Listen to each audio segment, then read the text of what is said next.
The notary's pen scratched across the final page. I signed my name, Elena Rodriguez, in the space marked with the yellow tab. Then I stood up, placed my keys on the mahogany table my mother had refinished 30 years ago, and walked out of my own restaurant. Marcus didn't even look up from his phone. He was already texting someone, probably Vanessa, about how he'd finally gotten what he wanted. The afternoon sun caught the edge of his Rolex, the one I'd bought him for our first anniversary, back when I still believed his promises about building our empire together. That was 6 months ago. Before I knew what he really was. Let me back up. You need to understand how I got here, standing in the parking lot of La Rosa del Mar, the restaurant my mother built from nothing, watching my husband celebrate what he thought was his victory. My mother, Carmen Rodriguez, came to Charleston from Mexico with $300 and a recipe book in 1987. She worked 3 jobs, saved every penny, and by 1995 she'd bought the old fish market on Bay Street. It took her 2 years to renovate it herself, learning plumbing and electrical work from YouTube videos before YouTube even existed. She learned from library books and the kindness of contractors who saw her determination and couldn't help but teach her. She opened La Rosa del Mar in 1997. I was 7 years old, and I remember standing in the dining room that first night, watching her cry as she looked at the empty tables. But they didn't stay empty long. Her pozole, her mole negro, her chilies en nogada, they brought the whole city to our door. By the time I graduated medical school in 2015, La Rosa had become a Charleston institution. I didn't take over the restaurant then. I became a pediatric surgeon, like I'd always planned. Mom was so proud. She had my medical school diploma framed and hung it right by the host stand. My daughter, the doctor, she'd tell every customer who'd listen. But then came 2019, and the diagnosis: pancreatic cancer, stage 4. She had 6 months, the doctors said. She lasted 8, fighting the whole way because that's who Carmen Rodriguez was. A fighter. She made me promise, in those final weeks, that I wouldn't let the restaurant die with her. It's not just a business, Mija, she said, holding my hand in her hospital bed. It's our family's heart. It's proof that we matter, that we built something beautiful in this country. I promised. What I didn't know was how hard keeping that promise would be. I'd saved lives in operating rooms, but I'd never run a business. The first 3 months after Mom died were chaos. Suppliers needed payments, equipment broke down, employees had questions I couldn't answer. I was drowning, working 16-hour days between the hospital and the restaurant, trying to honor her legacy while barely sleeping. That's when Marcus appeared. We met at a charity gala I only attended because one of my patients' families had invited me. Marcus Thornton, in his tailored suit and easy smile, introduced himself as a restaurant consultant. He said he'd eaten at La Rosa 3 times that month and had been absolutely captivated by the concept. I should have known better. I should have seen through the performance. But I was exhausted and grieving and desperate for help, and he seemed to have all the answers. He courted me aggressively. Flowers every day. Advice on the restaurant that actually worked. He negotiated better rates with our seafood supplier, streamlined our inventory system, and somehow got us featured in Southern Living magazine. Within 2 months, La Rosa's revenue was up 30%. Within 4 months, we were engaged. Within 6 months, we were married at a small ceremony at the restaurant, surrounded by my mother's friends and longtime employees. Maria, who'd been our head chef for 20 years, cried during the vows. "Your mother would be so happy you found someone," she told me. She was wrong. The changes started small. Marcus suggested updating the menu, modernizing some of my mother's recipes. I resisted at first, but he framed it as honoring her legacy by ensuring the restaurant's survival. Carmen would want La Rosa to thrive, not become a museum, he said. So I agreed to small tweaks. Less cumin in the pozole. A lighter mole. Chiles rellenos with goat cheese instead of the traditional queso Oaxaca. Then he wanted to change the decor. The photographs of my grandmother, my mother, me as a child in the kitchen, they were dated. The hand-painted tiles my mother had commissioned from an artist in Puebla were too ethnic for the upscale clientele we should be targeting. I pushed back harder this time. Those photos, those tiles, they were my mother's story. Our story. That's when his mask started slipping. "Elena, you need to think like a businesswoman, not a sentimental daughter," he said one night, his voice sharp in a way I hadn't heard before. "Your attachment to the past is killing your future." But I held firm on the decor. The photos stayed. The tiles stayed. So he found other ways to take control. He convinced me to add him to the business bank accounts for efficiency. He took over vendor negotiations, employee scheduling, even the social media accounts. He hired a new assistant manager, Kyle, a friend of his from college who'd never worked in restaurants before. And slowly, quietly, he started pushing out the people who'd been there since the beginning. Maria was first. He claimed her cooking style was inconsistent and that we needed fresh culinary perspective. I fought him on it, but he documented incidents, written warnings I'd never seen before, built a case that seemed legally airtight. Maria left in tears, hugging me and whispering, "Be careful, Mija. That man is not who he pretends to be." Then Roberto, our general manager for 15 years. Then Sophia, our head server who'd known me since I was 7 years old. Each time, Marcus had documentation, performance reviews, customer complaints, budget justifications. Each time, I felt a piece of my mother's legacy being erased. And then I started noticing things missing. My mother's jewelry box had sat in the restaurant's office since she died. I couldn't bring myself to take it home yet. It held her wedding ring, the silver bracelet my grandmother brought from Mexico, the pearl necklace my father gave her before he died when I was 3, and the emerald earrings she bought herself when La Rosa won its first restaurant award. One day, in March, I went to look at the jewelry, needing to feel close to her, and the pearl necklace was gone. I asked Marcus about it. He looked concerned, sympathetic. "Maybe one of the employees," he suggested. "We should review the security footage." The footage, conveniently, had been corrupted for that week. 2 weeks later, the emerald earrings disappeared. This time, Marcus said he'd filed a police report and an insurance claim. He showed me the paperwork. Everything looked legitimate. I wanted to believe him. I needed to believe him, because the alternative was too horrible to consider. Then came my daughter. I should explain. I have a daughter, Sophia, from a previous relationship. She was 16 when I married Marcus, living with her father in Atlanta but visiting every month. She never liked Marcus. "Mom, he's fake," she told me after meeting him the second time. "He talks different when you're not in the room. He's mean to the staff." I dismissed it as teenage judgment. I told myself she was protective because of her grandmother's death, because she worried about me. I should have listened to her. In April, Sophia came for spring break. She wanted to work at the restaurant like she used to, learning recipes from Maria, bussing tables, being part of our family business. But Maria was gone. Sophia noticed immediately. "Where's Maria? And Roberto? Mom, what's happening here?" I tried to explain the business decisions, the need for change, but even as I said the words, they sounded hollow. Sophia spent that week watching Marcus, really watching him, and on her last night, she asked me to take a walk on the beach. "Mom, I need you to listen to me and not get mad," she started. "I think Marcus is stealing from you." My first instinct was to defend him, but she cut me off. I heard him on the phone in the office. He was talking to someone named Vanessa about selling something, about how once the transfer goes through, we'll have clean access to everything. "Mom," he said, "we." Not I, not us meaning you and him. We meaning him and someone else. The world tilted slightly. "And I saw something else," Sophia continued.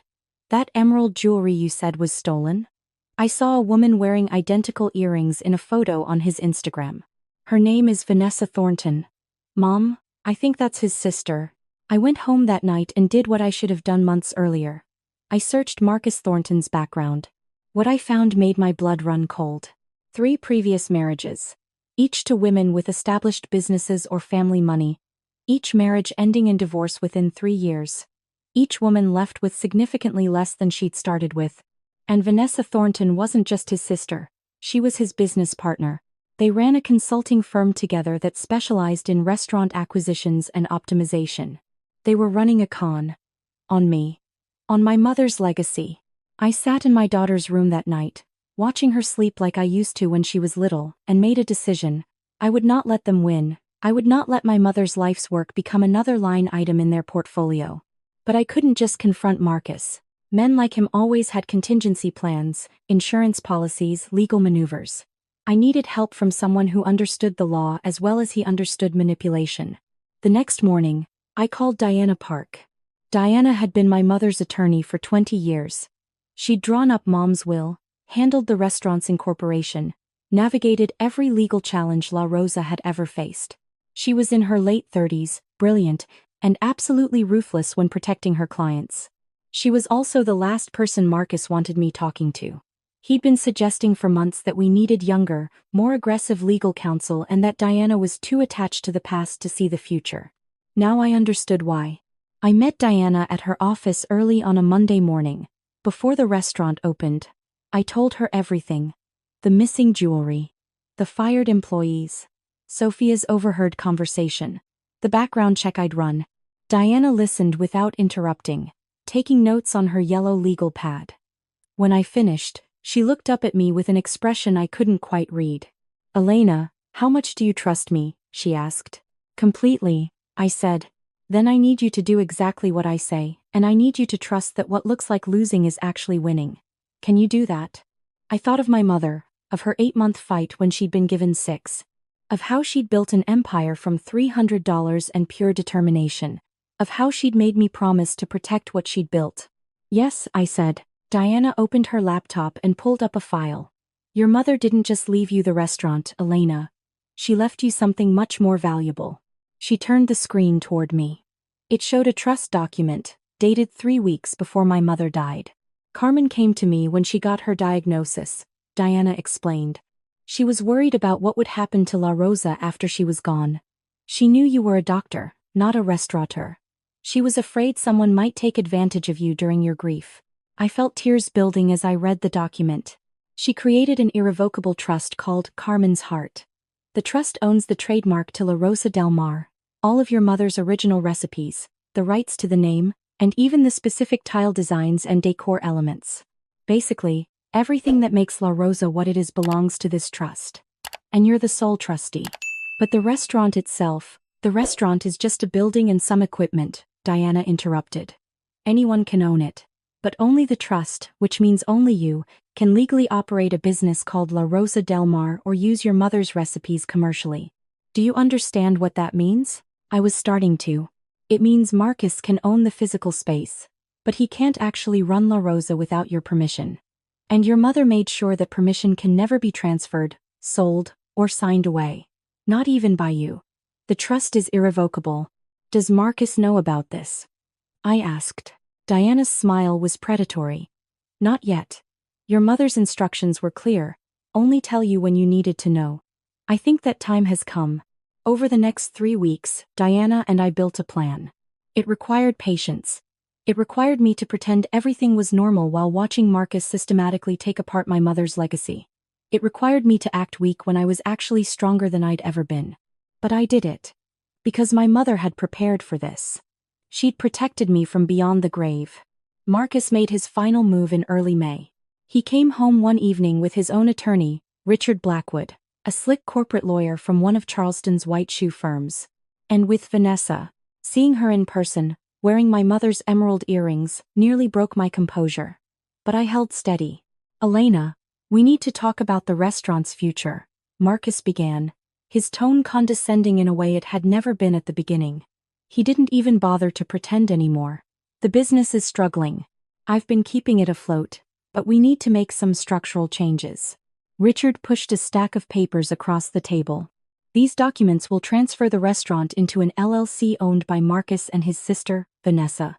It's the best way to protect the business from your medical practice liabilities and ensure proper management." I looked at the papers. They were beautifully formatted, professionally bound, utterly convincing. "You want me to sign over my mother's restaurant?" I asked quietly. "I want to save it," Marcus corrected. "You're a doctor, Elena. A wonderful doctor. But you're not a businesswoman. These past few months have proven that. Let me and Vanessa do what we do best." Vanessa spoke for the first time, her voice dripping with false sympathy. "We'll keep you involved, of course. You'll be consulted on major decisions. We just need someone with actual restaurant experience in the ownership position." I looked at Richard. "And if I don't sign? Then I'll be forced to document the restaurant's financial mismanagement," Marcus said coldly. "The health code violations I've discovered. The unpaid taxes. The missing inventory. It would be a shame to see La Rosa shut down because of your incompetence, but I'm prepared to do what's necessary. He was threatening me. In my own home, in front of witnesses, he was threatening to destroy my mother's legacy unless I surrendered it to him willingly. I felt the anger rise in my chest, hot and sharp. But I thought of Diana's words. What looks like losing is actually winning. I need my own attorney to review these, I said. Marcus's smile was triumphant. Of course. But Elena, we need your signature by Friday. The insurance claim on the missing jewelry needs a business structure clarification, and we have investors ready to move forward with the expansion plans. Expansion plans I'd never heard about. Investors I'd never met. I called Diana that night. It's time, I said. Friday came. I met Marcus, Vanessa, and Richard at the restaurant. It was late afternoon, after lunch service but before dinner prep. The dining room was empty except for us, and for a moment I could almost hear my mother's voice echoing off the walls. Diana arrived exactly at 3 p.m. She walked in wearing her courtroom suit, carrying her briefcase, and every inch the professional warrior my mother had trusted to protect her daughter. Marcus's smile faltered when he saw her. I thought you were getting your own attorney, he said to me. I did, I replied. 28 years ago. My mother hired her for me. Diana Park. Diana introduced herself to Richard, shaking his hand professionally. I've been the Rodriguez family's attorney since Carmen opened this restaurant. I've reviewed the transfer documents you sent over. Richard looked pleased. Excellent. Then you'll see everything is in order. Oh, I see exactly what's in order, Diana said, opening her briefcase. But before my client signs anything, I think we need to clear up a few matters. She placed a folder on the table. First, the emerald earrings currently being worn by Miss Vanessa Thornton. Those were reported stolen in March. I have photos of them from Carmen Rodriguez's jewelry inventory, taken 2 weeks before her death. The engravings on the back, which read CR 1998, are quite distinctive. Vanessa's hand flew to her ear. Her face went white. Those were a gift, she stammered. Marcus gave them to me. I see, Diana said pleasantly. So your brother gave you stolen property. That's still a crime, Miss Thornton. It's called receiving stolen goods. I have a detective waiting outside who'd love to discuss it with you. Now wait just a minute, Richard started. I'm not done. Diana cut him off. Her voice was steel wrapped in silk. Second, the pearl necklace that went missing in March. It was spotted 3 weeks ago at a pawn shop in Savannah. The pawn shop owner has confirmed via photo that Marcus Thornton is the one who sold it. That's theft and fraud. Marcus stood up. This is ridiculous. I don't have to listen to. Sit down, I said. Something in my voice, something he'd never heard before, made him sit. Third, Diana continued.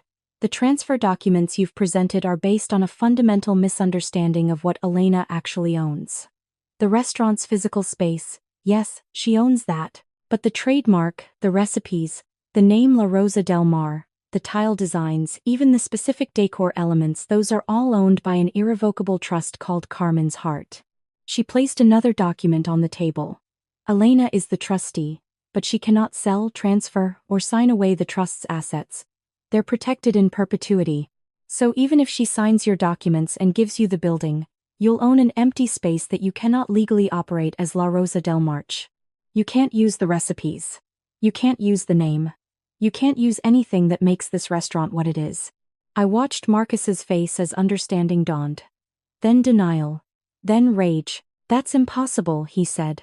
I've reviewed all the documents. I've had Richard review them. Did you review the trust documents? Diana asked Richard pointedly. Because they're public record, filed with the court 3 years ago. Any competent attorney would have found them. Richard was flipping through papers frantically. The color had drained from his face. But I need this, Marcus said, and for a second he sounded almost genuine, almost human. I have investors expecting returns. I have loans I need to pay back. I've put everything into this. You put nothing into this, I said, standing up. You stole from it. You stole my mother's jewelry and gave it to your sister. You drove away the people who helped build this place. You tried to erase my mother's memory so you could replace it with your tacky modern vision. I picked up the transfer documents. But here's what's really going to happen. I'm going to sign these. Everyone stared at me.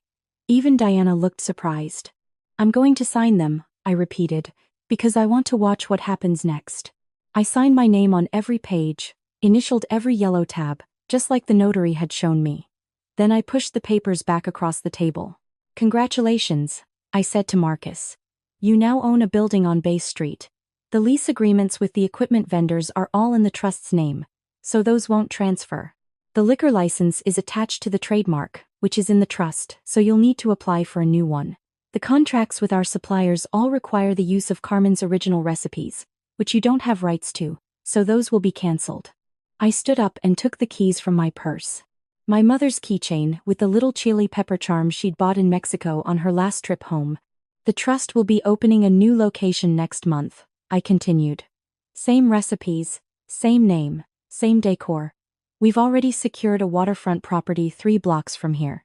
Maria, Roberto, Sofia, and all the other people you pushed out, they're already hired. Our opening is fully booked. I placed the keys on the table, on the same spot where my mother used to sit and do paperwork late at night. Enjoy your empty building, Marcus. Diana had one more thing. Oh, and Detective Morrison would like a word with both of you about the jewelry theft. He's been very patient, waiting outside. Elena, shall we? I walked out with Diana, leaving Marcus and Vanessa with Richard and a very large detective who was reading them their rights. The next morning, Marcus tried to call his credit cards. They'd all been frozen as part of the criminal investigation. He tried to access the restaurant's bank account. Diana had already filed paperwork showing his unauthorized access, and the bank had locked him out pending the investigation. He tried to use his car. It had been leased through the restaurant's business account, which was controlled by the trust. It was repossessed at 6 a.m. Sophia called me at 8. Mom, this is the best day of my life. Is that wrong? No, baby, I said, watching the sunrise over Charleston Harbor from the deck of our new restaurant space. It's exactly right. The police investigation moved quickly. Vanessa, terrified of jail time, agreed to return all the jewelry and testify against Marcus. It turned out they'd run this scam on 5 other women before me. Each time, they'd convinced vulnerable, grief-stricken or overwhelmed women to sign over businesses or assets, then stripped those businesses and sold them. But they'd never encountered Carmen Rodriguez's planning. They'd never faced someone who'd prepared for wolves even from beyond the grave. In the end, Marcus was charged with theft, fraud, and receiving stolen goods. Richard Blackwood faced ethics violations for not doing proper due diligence. Vanessa got probation in exchange for her testimony and the return of every piece of jewelry. And me? I stood in my mother's office at our new location, holding her pearl necklace, her emerald earrings, her silver bracelet. The detective had returned them that morning, each piece carefully bagged and logged and finally coming home. I put on the pearl necklace and looked in the mirror. I could almost hear my mother's voice. I told you, Mija.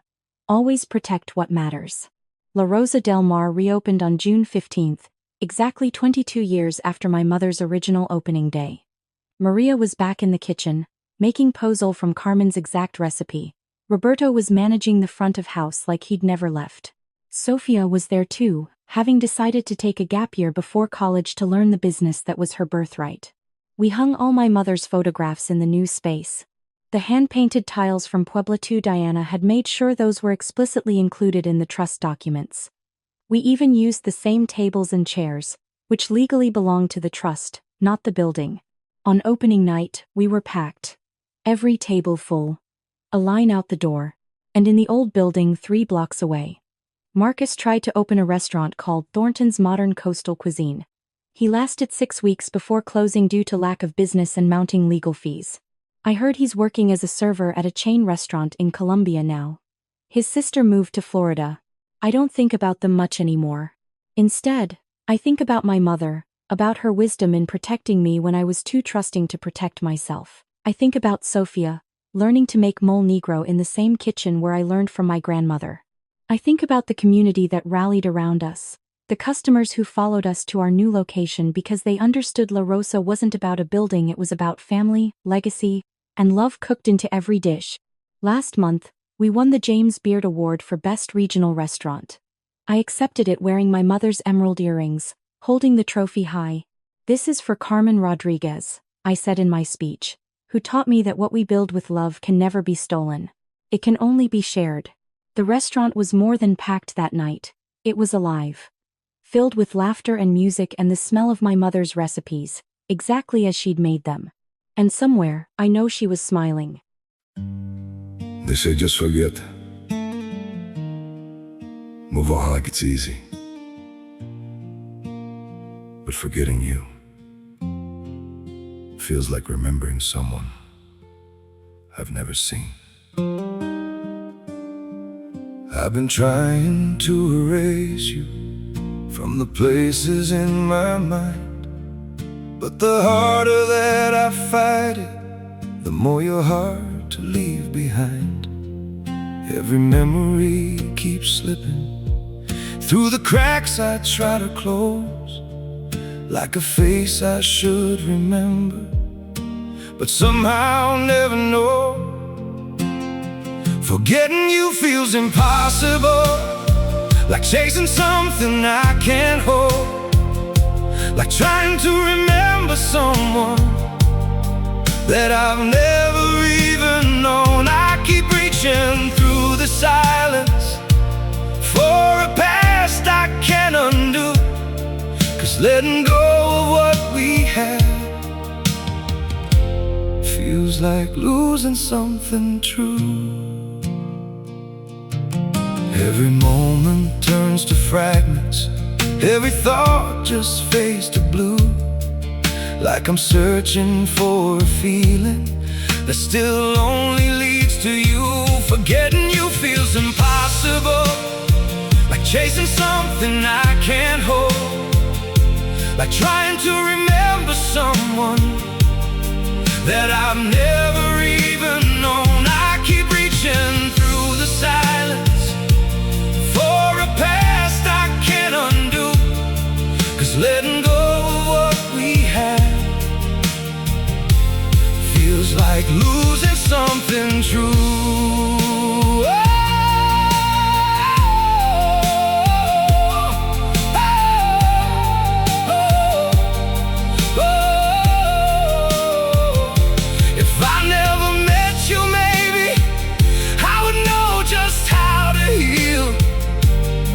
But now every empty moment still reminds me what is real.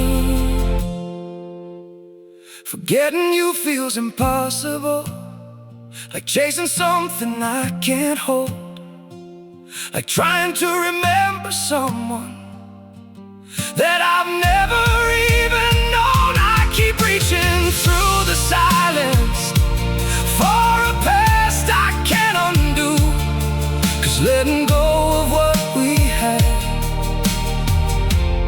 feels like losing something true.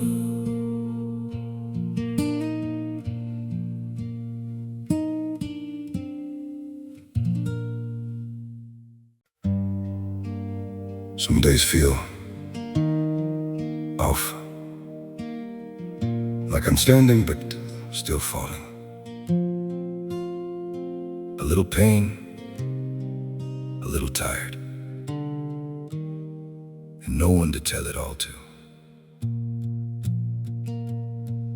There are days that feel unsteady, like I'm drifting out of place. Every step just feels so heavy, with a smile I have to fake. A little hurt I keep inside me, a little weight I always hide, and 1,000 quiet worries I've been holding deep inside. There's no one here to tell it to, no one who would understand. So I carry all these feelings like they're slipping through my hands. A little broken, little lost, trying hard to just get through. All these nights I stay awake with everything I never say to you. I keep walking through the silence like it's all I've ever known. Every crowded room reminds me how it feels to be alone. There's no one here tell it to, no one who would understand. So I carry all these feelings like they're slipping through my hands. A little broken, little lost, trying hard to just get through. All these nights I stay awake with everything I never say to you.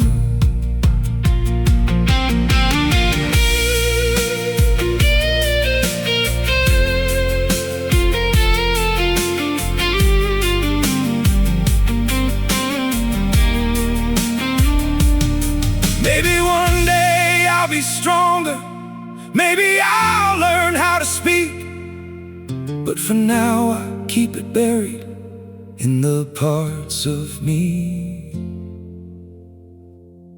too weak.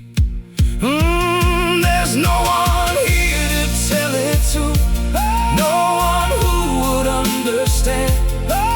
So I carry all these feelings like they're slipping through my hands. A little broken, little lost, trying hard to just get through. All these nights I stay awake with everything I never say to you.